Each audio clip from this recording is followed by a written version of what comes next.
अस्सलाम वालेकुम। आज का टॉपिक मेरे दिल के बहुत करीब है। वो इसलिए कि ये इमोशनल इंटेलिजेंस जो ना मैंने अपना जो इंटरव्यू तैयार किया था ना पीपीएससी का, तो उसके अंदर भी मैंने चलो उन्होंने इंटरव्यू मुझसे पूछा ही नहीं, वो इंट्रोडक्शन पूछा ही नहीं था।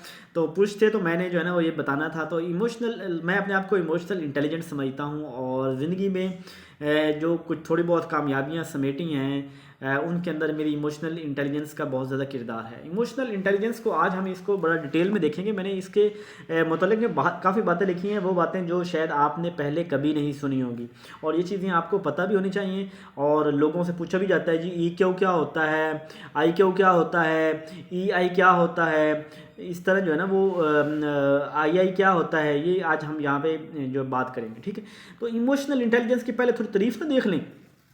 इमोशनल पहले चलो ये बात यहाँ पे होगी कि एक अच्छा यहाँ ये एक्स्ट्रा मैं आपको बता रहा हूँ, शायद यहाँ पे ये बात हो। एक होता है ई क्यू और एक होता है ई आई। एक होता है इमोशनल इंटेलिजेंस और एक होता है इमोशनल क्वोशंट। अब आप सोच रहे होंगे क्वोशंट और इमोशनल इंटेलिजेंस में क्या फ़र्क होता है। देखिए क्वोशंट जो होता है ना, जब हम किसी चीज़ को क्वांटिटेटिव वैल्यू दे रहे होते हैं, क्या जब हम किसी एक ख़ास पैमाने के ऊपर मेजर कर रहे हो, जब उसकी वैल्यूज़ को देख रहे हो, तो उस वक़्त हम उसे क्वोशंट बोलते हैं। लेकिन ई आई वैसे हम इसको इमोशनल इंटेलिजेंस कहते हैं। तो इमोशनल क्वोशंट इसकी डेफिनेशन है is the ability to identify, assess, control the emotion of one's and others. यानी अपनी फीलिंग्स को, अपने इमोशन को समझना, अपने इमोशन को असेस करना, अपने इमोशन को कंट्रोल करना, पहले अपने आप को आइडेंटिफाई करना है कि व्हाट आई एम, मैं कैसे सोचता हूँ, मुझे कौन सी बात पे गुस्सा आता है, कौन सी बात पे मैं बहुत ज़्यादा खुश होता हूँ, क्या चीज़ मेरी कमज़ोरी है, क्या मेरी स्ट्रेंथ है।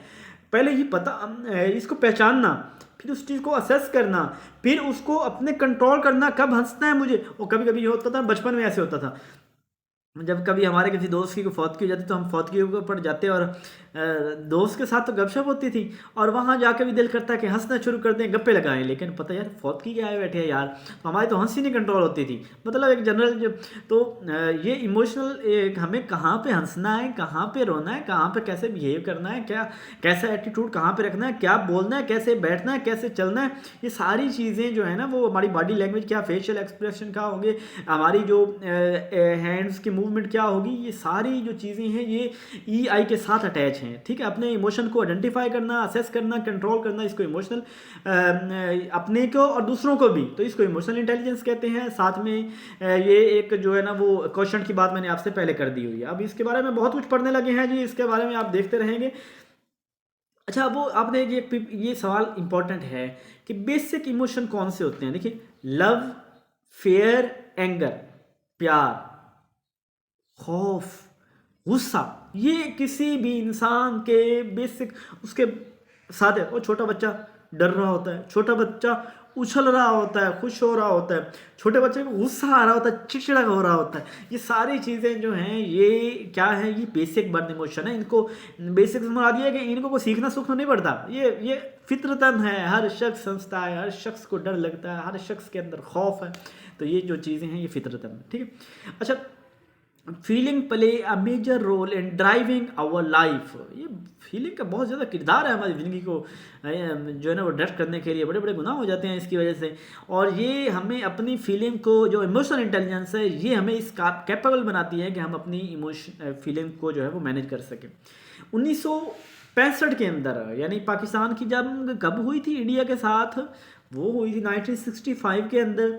और 1965 को ही जो है वो इमोशनल इंटेलिजेंस की जो टर्म है, ये पहली दफ़ा वेस्लीन पायन, पता नहीं नाम इनके कैसे कैसे होते हैं, चलो इनको वैजलीन समझ लो, ठीक है ना, वैजलीन पाई वैजलीन, पाइन वैजलीन, ठीक है, इस तरह समझ लें। इसने सबसे पहले इमोशनल इंटेलिजेंस का जो है ना वो कंसेप्ट दिया था। फिर इसका जो फेमस है ना, उसकी बुक बड़ी इसके ऊपर सेल हुई सबसे ज़्यादा, तो डैनियल गोल्डमैन है। डैनियल गोल्डमैन, अपना ना याद हो तो दानियाल अपना, ठीक है ना, वो दानियाल, दानियाल से याद कर लीजिएगा। तो डैनियल गोल्डमैन ने 1995 के अंदर ये एक बुक लिखी थी इसके ऊपर, और उसको ये दुनिया की वर्ल्ड बेस्ट बुक भी रही थी। और इसी ने ये कहा था कि जो ई आई है, इमोशनल इंटेलिजेंस है, it's better than E Q, I Q, ठीक है, वो होता है इंटेलिजेंस क्वेश्चन, जो दिमागी सूरत, जो यानी हम कहते हैं ज़हीन है बड़ा बंदा, तो कहते हैं कि नहीं, ई क्यों, जो बंदा इमोशनली स्ट्रांग है ना, वो बंदा ज़्यादा कामयाब है बनिस्बत उस शख्स के कि जो इंटेलिजेंस स्ट्रांग है। आपने कितने देखा होगा क्लास के अंदर लास्ट जो बेंचर्स होते हैं, जो पीछे बैठते हैं, वो कामयाब होते हैं ज़्यादा, बड़ी बड़ी पोस्टों पे कल मैनेजर बने बैठे होते हैं। जो रोटे, वो क्या बोलते हैं, रट्टू तो होते, हाँ, जो रट्टू तो होते हैं, जो रट्टा लगाने वाले होते हैं, वो कल को बस उन्हीं के नीचे जॉब कर रहे होते हैं। तो इमोशनली वो कहते हैं कि इमोशनल इंटेलिजेंस जो है ना, ये इसकी ज़्यादा अहमियत है बनिस्बत IQ के। ठीक है, यहाँ तक पता चल गया होगा। अब इसके 5 लेवल है इमोशनल इंटेलिजेंस के। ये पूछा जा सकता है कि इमोशनल इंटेलिजेंस के 5 लेवल कौन से हैं। सबसे पहला लेवल ये है कि अपने इमोशंस को, अपने आप को पहचानना, जैसे वो अल्लामा इकबाल कहता है, सेल्फ रियलाइजेशन, खुद ही को पहचानना, अपनी ज़ात को पहचानना। दूसरा है अपने, अब पहचान लिया, पता चल गया मेरी कमज़ोरी क्या है, मेरी स्ट्रेंथ क्या है, मुझे क्या करना चाहिए, मैं क्या करता हूँ, मुझे गुस्सा कब आता है, मुझे हंसी कब आती है, मुझे खौफ कब फील होता है, मेरा BP कब लो होता है, मेरा BP हाई कब होता है, मतलब अपनी अपनी जो आपकी जो सिचुएशन है। तो ये वाली जो है ना, ये इसको ये पहला वाला लेवल होगा। दूसरा ये होगा फिर इनको मैनेज करना, कि मुझे कंट्रोल कैसे करना है, how I will behave in this situation, in that situation. Third क्या है, फिर अपना मुझे पता भी चल गया है और अपना मैं कंट्रोल भी हो गया है, फिर मैं देखूंगा जी कि सोशल जो है, जो बाकी लोग हैं, इनके बारे में जानना, ये लोग कैसे सोचते हैं, लोग मुझसे क्या चाहते हैं, लोग क्या एक्सपेक्टेशन रखे बैठे हैं, लोगों को किस तरह ये क्या करते हैं, ये कैसे सोचते हैं, इनका रिएक्शन कैसे होगा, इनको। फिर फोर्थ है एम्पैथी। एम्पैथी क्या होता है? एम्पैथी ये होता है कि जब आप जो है वो किसी को, एक तो ना कि यार तुझे तनख्वाह कोई नहीं मिली तो मुझे बड़ा दुख है यार, तुझे तनख्वाह नहीं मिली, अल्लाह करे जो है ना वो तुझे अगले महीने मिल जाए, तो ठीक है जी, ये हो गई सिंपैथी। ये क्या हो गई? सिंपैथी। और एम्पैथी क्या होती है? एम्पैथी ये होती है कि यार आपको ना तनख्वाह कोई नहीं मिली तो मुश्किल में होंगी आप, मुझे पता है कि जब तनख्वाह नहीं मिलती ना तो बंदे का बड़ा मुश्किल से गुजारा होता है। यार इस तरह करो कि आप मुझसे ना कुछ पैसे ले लो और जब आपको तनख्वाह मिल जाए ना तो आप जो है ना मुझे वापस कर देना। अब ये क्या है? ये एम्पैथी है। यानी वो क्या इसका वो इंग्लिश की जो है वो कि to put your foot in other shoes, यानी किसी के पाँव, किसी के शूज़ के अंदर अपना पाँव डालना, यानी किसी की तकलीफ़ को बदल समझना, ये एम्पैथी होता है। And the fifth and last, to manage relationships, अपने ताल्लुकात को निभाना, उनको मैनेज करना। वही जैसे कंबाइंड फैमिली के अंदर शादी हो ना आप लोगों की, तो जो तो इमोशनली इंटेलिजेंट होगा तो वो अपनी माँ को, अपने बाप को, अपनी बहनों को, अपने भाई को, अपने भतीजों भांजों को और अपनी बहनों को, इन सबको भी साथ लेके चलेगा और अपनी बीवी भी खुश होगी। बीवी भी कहेगी कि ये मेरा हीरो है, my husband is the best husband of the world. और मेरी बीगम इंटरव्यू देने गई PPSC का, लेक्चर एजुकेशन का था, तो उसने चेयरमैन ने पूछा जी कि आपका आइडियल पर्सनैलिटी कौन है, तो उसने कहा जी कि माई हस्बैंड मेरे आइडियल। वो हंस हंस के ऐसे उन्होंने ना चेयरमैन ने ताली बजाई कि हस्बैंड भी आइडियल पर्सनैलिटी होती हैं लड़कियों के लिए।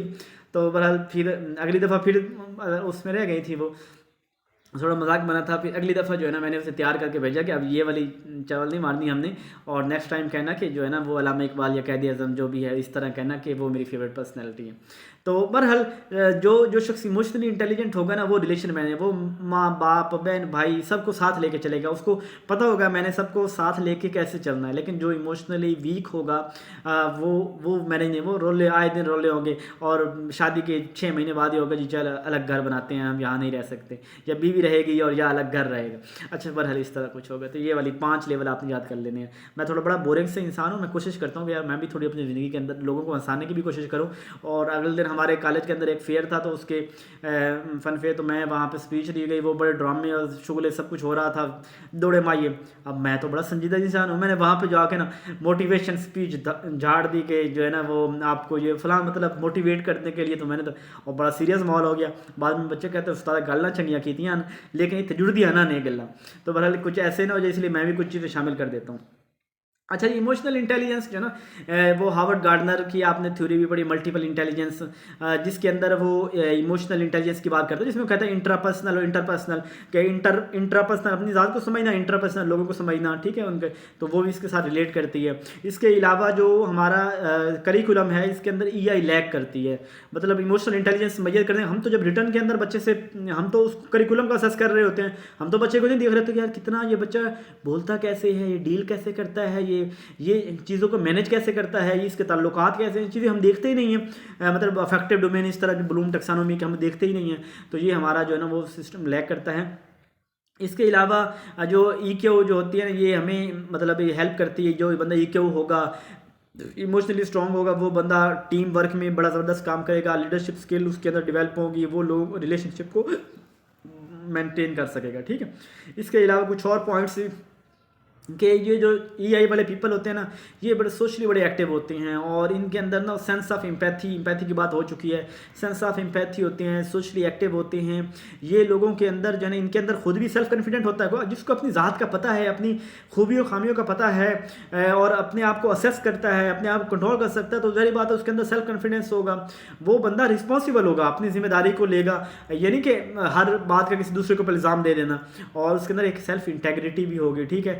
ये एम्पैथेटिक हो गए, ये बंदे निगोशिएट करना जानते हैं कि कैसे में हमने ना अगले बंदे को कायल करना है, और ये बंदे हर तरह के इन्वायरमेंट के अंदर जो है ना वो ये मेरी बचपन से थी, ये मतलब पता नहीं मैं सेल्फ प्रेज कर रहा हूँ, माफ़ कीजिएगा, लेकिन ये चीज़ थी कि मैं जिस माहौल में गया था ना, तो मैंने माहौल में वहाँ शिकायतें नहीं करता, मैं मौलवी हूँ, थोड़ा खड़ूस भी हूँ, लेकिन हर तरह के माहौल के अंदर अपने आप को एडजस्ट कर लेता हूँ, और बाकी ज़्यादा कोई बातें ना हो जाएं, छोड़े यहीं तक रखते हैं। अच्छा, जो इमोशनल माइंड होती है ना, is stronger than rational mind, यानी वो लोग जो इमोशनली स्ट्रॉन्ग होती है ना, तो ये लोग असल स्ट्रॉन्ग होते हैं बनिस्बत उसके जो दिमागी तौर पे स्ट्रॉन्ग है, यानी ये लोग ज़्यादा ज़बरदस्त होते हैं, और वो कहते हैं कि अगर 20% IQ है ना, इमोशनल इंटेलिजेंस क्वेश्चन, 20% जहानत की वैल्यू है, तो 80% इमोशनल क्वेश्चन की वैल्यू है, ठीक है। और सक्सेसफुल लोग जो दुनिया के अंदर हैं, वो तलीमी तौर पे नहीं होते कि वो काम होते हैं कि यार इसने PhDयाँ की हुई हैं, ये बहुत ज़हीन है तभी कामयाब है, नहीं, उसको कामयाब कराने के अंदर जो चीज़ है ना, वो उसका इमोशनल क्वेश्चन है, उसके IQ के बजाय, ठीक है। अभी भी ख़त्म नहीं हो रहा, चूँकि मैंने डिटेल बहुत डाली थी। अब कुछ चीज़ें ऐसी हैं जो मैं आपको बता दूं कि इमोशनल क्वेश्चन को जो है ना वो इंटेलिजेंस को हम बेहतर कैसे कर सकते हैं। आपको इमोशनल इंटेलिजेंस सुन के अच्छा तो लगा होगा कि यार मुझे भी इमोशनली स्ट्रांग होना चाहिए। स्पेशली लड़कियां जो होती हैं ना, वो तो यूँ होती हैं कि वो कहते हैं रूठ जाती हैं, ज़रा सी बात हो भाई जाके छुप जाना, ये इसने मेरी बेइज्जती कर ली फलां, तो वो फेस नहीं करती। तो बड़ी है, मैंने वो आज एक कोट भी जो है ना वो ग्रुप के अंदर शेयर किया था लड़कियों के हवाले से। अच्छा, give small task to yourself for betterment of EQ। अब आपको पता चल गया है कि यार मेरा जो है ना वो टेम्परामेंट बहुत कम है, मैं इमोशनली स्ट्रांग नहीं हूँ। अब इसको ठीक करने के लिए अपने आप को छोटे छोटे टास्क दें कि आज मैंने 5 बंदों को हंस के सलाम करना है। आज मैंने जो है ना वो जब मुझे प्रिंसिपल साहब मिलेंगे तो मैंने हंस के मुस्करा के बुलाना है। आज वो दोस्त जो मेरे साथ जो है ना वो मुन्ना भाई MBBS और मुन्ना भाई लगे रहे, वो फिल्म देखी होगी, तो वो इसी तरह होता है कि यार अगला माड़ा भी करे ना तो उसे चंगा करो। तो इमोशनली जो है ना वो चीज़ें टाइम के साथ बदल जाएंगी। अच्छा, ज़्यादा मिसालें नहीं देता। If anyone behave badly then think he may be in a problem. अगर कोई बुरा बिहेव करता है तो बजाय फौरी जजमेंट करने के, अजम्पशन बनाने की, सोचे हो सकता है यार वो बेचारा किसी प्रॉब्लम में होगा, वो जो इस तरह बिहेव कर रहा है उसकी गलती नहीं होगी, वो बेचारा टेंशन में है तो इसी वजह से कर रहा होगा। इस तरह वाक किया करें, और वाक करते हुए बिल्कुल ऐसे ना अपने आप को सोचा करें सफ़र के अंदर कि यार ये मेरी कमज़ोरी है, मैं इसको कैसे टैकल करूं। सफ़र यकीन करो रूहानियत है। सफ़र के अंदर इंसान के ऊपर नज़ूल होता है बहुत सारी चीज़ों का जो एम नहीं होता। और इस तरह कहते हैं कि माइंड साइंस वाले भी कहते हैं कि जो बंदा सुबह के टाइम 10 मरतबा अगर आप सांस लेना तो 10 टाइम जो है वो सांस लेने से आपकी जो है वो स्ट्रेस लेवल कम हो जाता है। यानी सुबह के टाइम आप अपने आप को बिल्कुल काम डाउन करके और आप 10 टाइम जो है वो सांस लेने की कोशिश करें, ठीक है। इसके अलावा जब भी आपको गुस्सा आए तो आप अपने आप को गुस्से की सूरत में जो रीज़न है उससे डिस्ट्रैक्ट करें, फौरी तौर पे रिप्लाई ना करें, कोशिश करें कि आप कुछ टाइम के बाद जो है वो चीज़ों को रिप्लाई कर रहे हो। जैसे होता है ना, कभी कोई भी इवेंट होता है तो आप कुछ टाइम वक्फा दें कि मैं फलां टाइम बाद में जो है ना वो इसको रिप्लाई करूँगा, इसको जवाब दूंगा। फौरी ना दिया करें रिप्लाई, मैसेज का रिप्लाई ना किया करें जो अगर इस तरह का हो। इसके अलावा है, अपने आप को जो नेगेटिव थॉट्स हैं उनको ख़त्म करें। हर चीज़ के बारे में पॉजिटिव सोचें कि सब कुछ जो दुनिया में हो रहा है ना, ये अल्लाह की तरफ से हो रहा है, और जो आइंदा होगा अल्लाह की तरफ से होगा। इंशाल्लाह अल्लाह ताला हालात बेहतर करेगा। कमी मुझ में ही है, मैं अपने आप को बेहतर करता हूँ। ये नेगेटिव बोलना, महंगाई हो गई है, फलां हो गई, रोना रोना छोड़ दें, फलां गंदा है, फलां ये है, फलां छोड़ दें, इनको अल्लाह की रज़ा के ऊपर छोड़ दें। इसके अलावा ये जो डिस्ट्रैक्शन है ना अपने आप को कर लेना, वो रोने से बाद में बेहतर है। मार्शमैलो एक्सपीरियंस, मार्शमैलो थ्योरी आप नेट से सर्च कर लीजिएगा। बेसब्रे नहीं होते। मैं यहाँ पे अब टाइम बहुत हो गया इस वीडियो का, तो ज़्यादा नहीं करता, ठीक है। इसके अलावा हेल्थ जो है ना वो आपकी डिपेंड कर रही होती है ईगो पे। जब आप इमोशनली स्ट्रांग होंगे तो आपकी हेल्थ भी ठीक होगी, नहीं तो चिड़चिड़ापन से बीमार ही रहेंगे हर वक्त। इस तरह जब पॉजिटिव सोचेंगे तो आपका ईगो जो है ना, इमोशनल क्वेश्चन वो बढ़ेगा। इस तरह लोगों की जो क्रिटिसिज्म होता है उनको अपने लिए एज ए लर्निंग लें कि यार इसने क्रिटिसिज्म किया, वाकई मुझसे मिस्टेक होगी, बजाय वो हाई पारा होने के सॉरी कर लिया करें। गलती हो जाए सॉरी कर लिया करें, हम्बल बिहेव रखा करें। अपनी ज़िंदगी को बस मुझे आगे बढ़ना है, लेट्स मूव ऑन, दफ़ा करो जो पीछे हुआ है, अब मुझे आगे जो है ना वो ठीक करना है। अपने कमिटमेंट्स को पूरा करें, जो वादे करें उनको पूरा करें।